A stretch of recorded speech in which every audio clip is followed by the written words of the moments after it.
Be a gem. Oh, you guys are in for a great episode because guess what? It's just Andy and I, the dream team. We love having guests on, but sometimes, we have existential crises and we say, what are we even doing here? Let's go talk about it on a live stream. I It's a don't great way like to how we start have your the bigger Friday. windows. You can see my Star Wars tee and my Big Lebowski sweater. Got Hey, no I love pants that on. sweater. Okay, well, just don't stand up. I think, might be a little much for the people on LinkedIn this morning. Oh my God. It's Oh, crazy. so your Friday's already been busy. You were emailing me at like 7 a.m. Yeah. I've been getting up early. I would say it's from the time zone change, but that doesn't make any sense. It But doesn't. back in Yeah. Colorado, I've been in the Northwest for 6 weeks. So it's crazy to be back and a billion meetings. Everybody wants to get together and talk about the future, including business matchmaking. Go figure. I know. And we had a really cool opportunity this week. We got to present Founderist to a whole room of entrepreneurs at a group called 1 Million Cups, which was just a open forum to talk about what we're up to, what our plans are. And, I think I was getting some feels. The people were really liking what we were putting out. Abby was presenting at this thing and I wasn't supposed to be there. And so I came and filmed her and Yeah. she crushed it, of course. Oh, well, But thank you. it was pretty fascinating. I have such a hard time at those during the Q&As though, because I want to answer every single question. It's it's intense. So what did you think Great. from the first public presentation? Obviously, we've recruited a lot of people into our service. Thank you Yeah. to all of you out there that have signed up for Bing. It's popping off. Hmm. But this was Abby's first. We both got on some podcasts. We've obviously made our live stream, but this was the first like PowerPoint in front of community. How did you feel about how people connected to our vision? I felt really good about it. I hate PowerPoints. Literally making one for that, I was like, when was the last time I even did one of these? I feel like it was like college for some presentation. But it's a good skill to have, good skill. I feel like our idea is so mapped out much more than a lot of the other ideas sometimes that you see entrepreneurs have in those groups where, or people need a lot of investment or there's so much like overhead cost. Whereas for us, it's just kind of the human cost of our time of finding the matches and doing all of that. And I think people really saw the value. I mean, we saw it after our presentation. Everyone was like, hey, business card, let me get a piece of you. I have a question. So I think, with me and Andy, I would probably think for you too, like after we do something like that, I feel super energized and excited that other people actually get what we're doing. Somebody just signed up while you were talking. Love It's it. Yay. it's really interesting because we started this business because we have combined bandwidth to a pretty big community. Abby obviously Yeah. is a matchmaker, but equally as much, just to be honest, I hate networking and going to networking events is not my strength. And so going to pretty much a networking event in order to present our idea was fun to be a fly on the wall or a dude in the back with the iPhone Yep. because Abby connects so well with these people and not these people. Abby connects so well with the community. I love them too, but it was fun to talk to a whole room with 50 business owners in it and get the feedback. And one of the things that we've been talking about a lot that we haven't gotten to say publicly is when people make the investment to go to an in-person event or even a virtual one, there's typically not a guarantee that they are going to meet the kind of people they want. That's why we started business matchmaking. And you Mhm. go to a room, you spend an hour or two there, including the commute and whatever, and you're immediately tabulating in your head the amount your time is worth, the away from your loved ones at dinner or breakfast or whatever. And then did I come away with any sales? People go to networking events to find clients, to find sales. And it's very difficult because you don't get to hyper people you want. And so hiring a business matchmaker Mhm. is akin to having a publicist or a business manager, someone reaching out on your behalf that does two things. It allows you to access bigger people because you don't want to reach out on your own. Or if there's a lot of no's, you don't want to deal with all of that rejection before you get a yes. But Right. also, it is just having somebody that is out there looking for exactly what you want. And so one of the things we've been trying hard to communicate is that you're not signing up to have us be your sales team. As much as we'd love to send you referrals, we are really And we creating an might. yeah, we are really creating an opportunity to have find referral partners and collaborators for you. And Abby, that's one of the things I took away from your presentation is the biggest thing that we've been driving home to all the folks that interview with us to apply to be part of our service are Mhm. expanders. Who is a person that is a catalyst for you? Is it the director of a local chamber of commerce? Is it a trade show producer? Is it an association of some kind? Is it an influencer? Is it a podcaster? If I could introduce you to somebody that could get you 50 referrals for your business or elevate your experience, your team, whatever it is, a lot of people have like gone into a second silence when I ask that question. And it's very weird that people don't Yeah, think about who could elevate your cause right. because people are so hungry to think, is anyone in this room going to cut me a check, whether they're a good fit or not? They don't think about who is your ideal person to meet. And I'm fascinated Right. by that. And it really kind of comes back to, romantic matchmaking in a way too. It's like, okay, if you don't know what you're looking for, I can't help you. I would love to. And I'm happy to help you get to the point where you know what you're looking for. But, when we're also focused on sales and growing your revenues and all of that, which obviously that is a huge portion of our brain power as business owners, and we spend our time on that. But, one of the feedback we got from the presentation was that people want more deeper connections within the community of entrepreneurs and business owners. So this is where it's at. Yes, we want you to have more sales.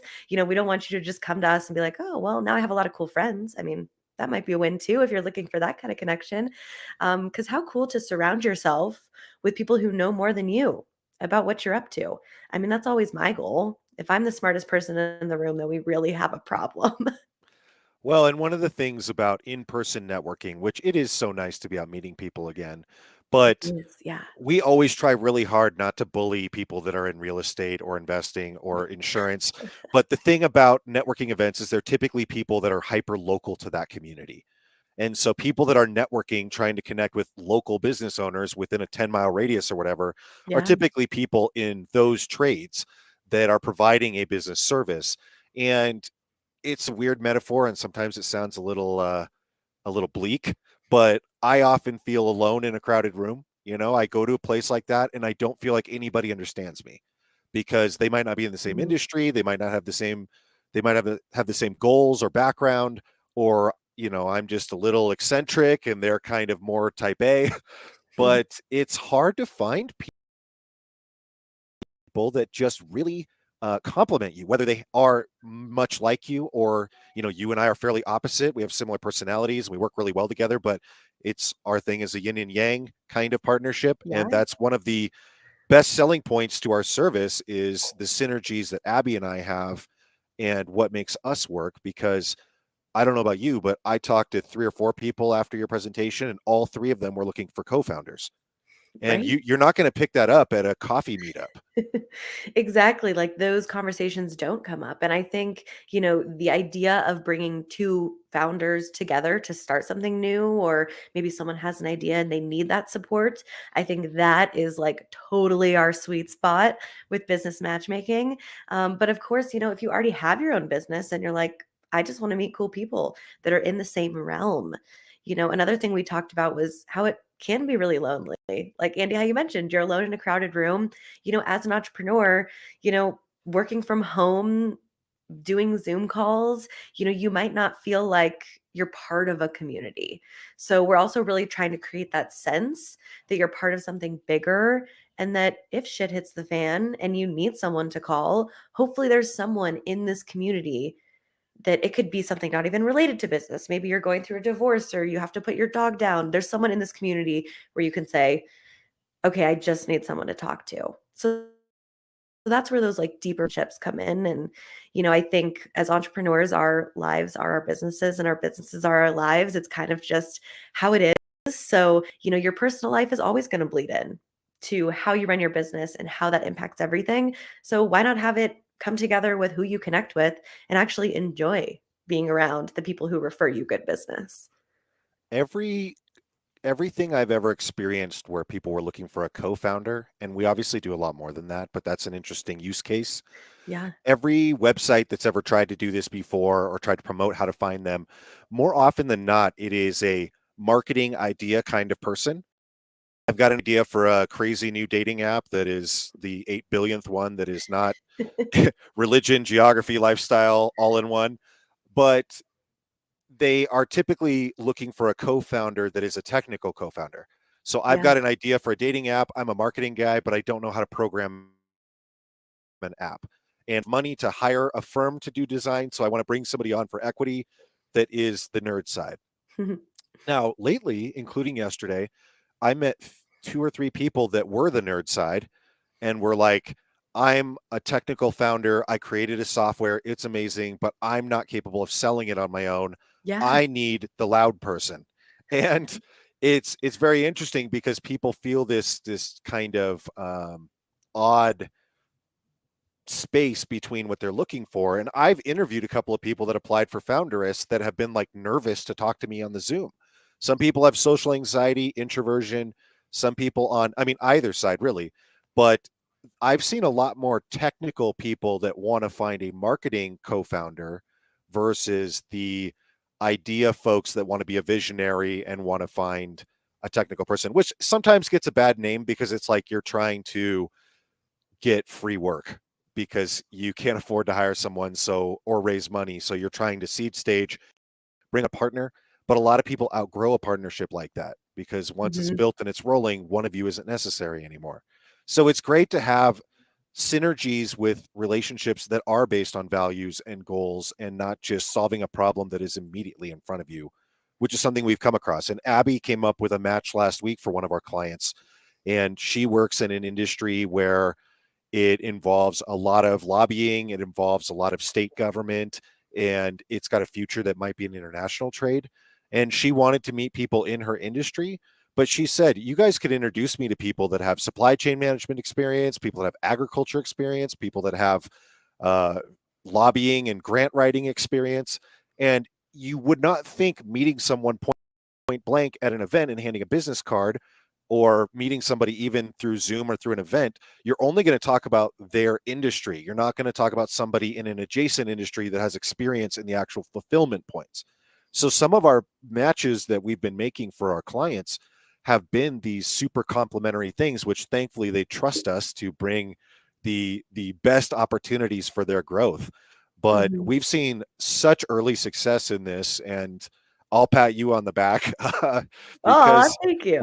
we're allowed to. This business is only a couple months old and trial and error, and I think this was super well conceived. We've been talking about it for a couple years, but I am so blown away. I wish we had started this 2 years ago.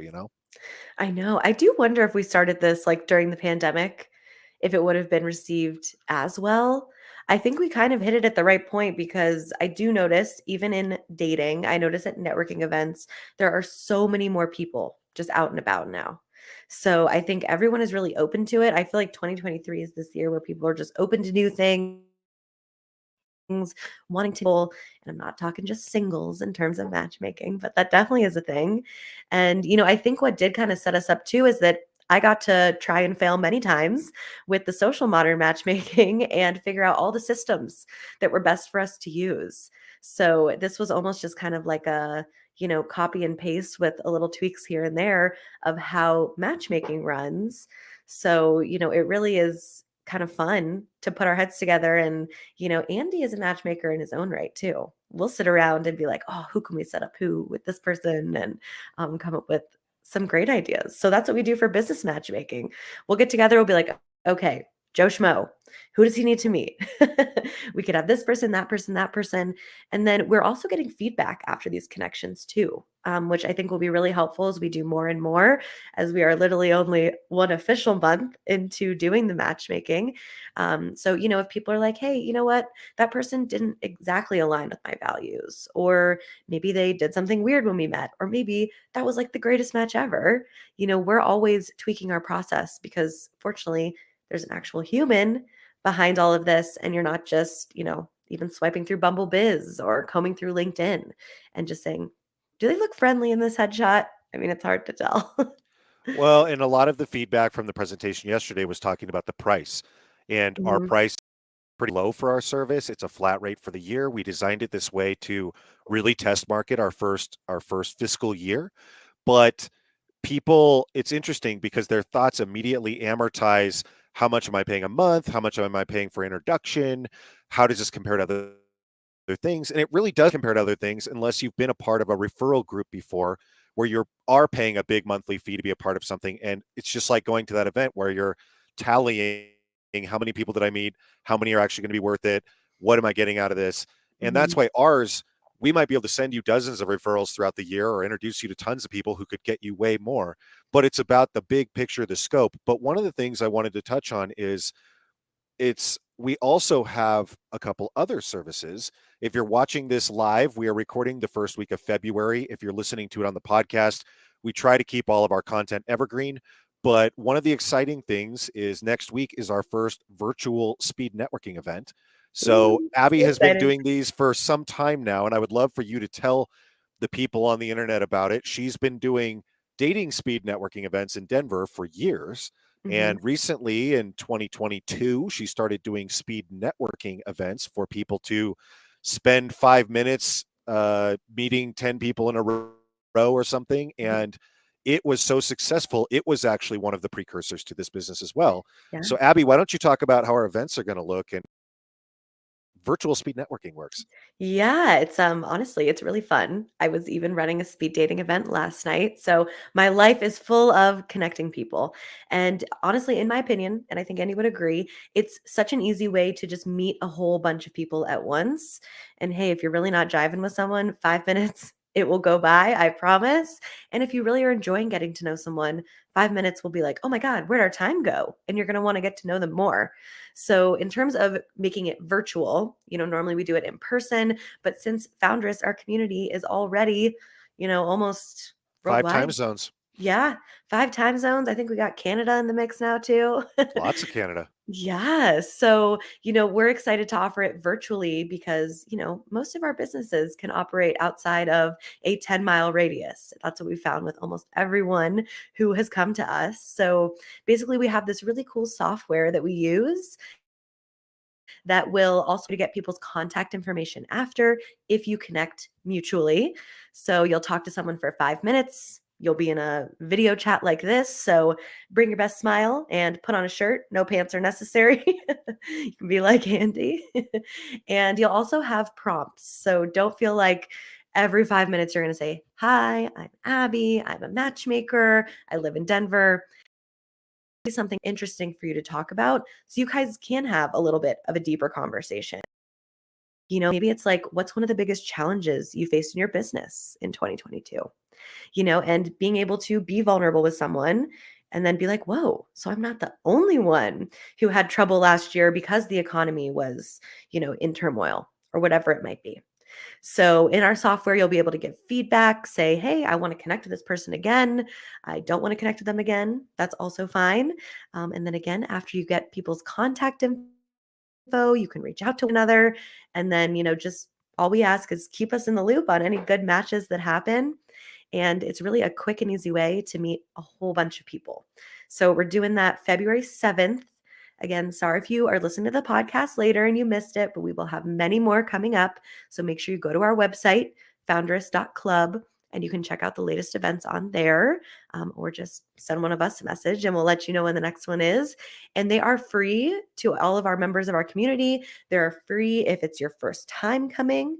But then after that, they are $12, pretty reasonable. If you do want to join us for a second time, a third time, etc. And by then, you should really just be joining our community. So hit that link below and apply and join us because we would love to have you. So February 7th at 10 a.m. Mountain Time, 12 p.m. Eastern, take a little lunch break, breakfast break, and come join us and meet some new awesome business owners. And tickets are available on Eventbrite, Yep. reiterating that it is very open to the public. You don't have to be part of our community or in our orbit. If we've never met, we look forward to meeting Yeah. you. We'll probably both be participating. And we are very excited to offer this in the traditional speed networking events that Abby's done in Denver. When you meet people, you can choose. I felt a friend connection. I felt a romantic connection. I felt a business connection. Now, these events are designed for business only. But as she mentioned, you're not going to have people following up and sending you spam. You're meeting folks. And if you felt that you were interested in getting to know them more, maybe as a friend, but if you are Mhm. interested in getting to know them more for business and you guys both select that, the mutual matches disseminate out the contact information. So you're not going to have, if, Amazing. I mean, all the people are going to be cool, but any mutual matches you have, you will both get each other's contact info. You don't have to go through us. You can carry it on from there. It will tell you. And it's a really fun way to meet some awesome folks in various industries and all kinds of fun things. Oh, yeah? Abby, I am like really proud of us. We're allowed to say that on our own live Thanks. stream. Episode Totally. 27 of the live stream, too. What's up? What? I mean, honestly, I'm, like, blown away. I don't know how we've done this many episodes. That's mean it's been, like, 27 weeks. It's kind of funny because I feel like we started this, like, in the beginning right when I was pregnant, so this is kind of like my countdown. The live stream, I'm like, "Okay, it's been many weeks now." Yeah, we probably should make the pre-announcement that at some point later this year, you guys are gonna have my sparkly voice for several weeks while Abby's on maternity leave. Right. But we might have some special guests. We might have some roundtable action. I've been working on some things to make it interesting because I feel like you bring the main meat of the Aw. live stream. Well, thank you. You know what? I was even just thinking this morning, I'm like, how am I actually gonna stay away from doing stuff? Like, you might have to just humor me and let me come on the live stream maybe once or twice. Well, I'm surprised. I mean, you personally, like all of your business and clients and things either happen remotely or within a 20-mile radius of your house. So people are literally going to be driving past you living in central Denver. Right. How are you just going to sit there and not reach out the window? I But you're going know. to be very preoccupied with the little guy, Yeah. and it's going to be super exciting. So, big things for our business. Hopefully, big things for all of you guys. We really appreciate you tuning into our live stream and our podcast and consuming all of our media. We've got so many awesome things planned, launching online written content, profiles about our people, blog, newsletter. And on that note, you should probably Mhm. sign up to our newsletter because it has weekly links to the live stream, the blog, the podcast, all the aforementioned, and events. Exactly, and you get a fun little blurb from me that, who knows what kind of mood I'm in when I'm writing that Abby's a one. great blurber. And on that note, she's also got to get to a matchmaking meeting because it's Oh my 9:29. god. I know, and So at 9:29, we make love happen. At 9 AM, we make business happen. So all of you guys, we appreciate you. We salute you. Have a wonderful Friday, and we'll talk to you next week.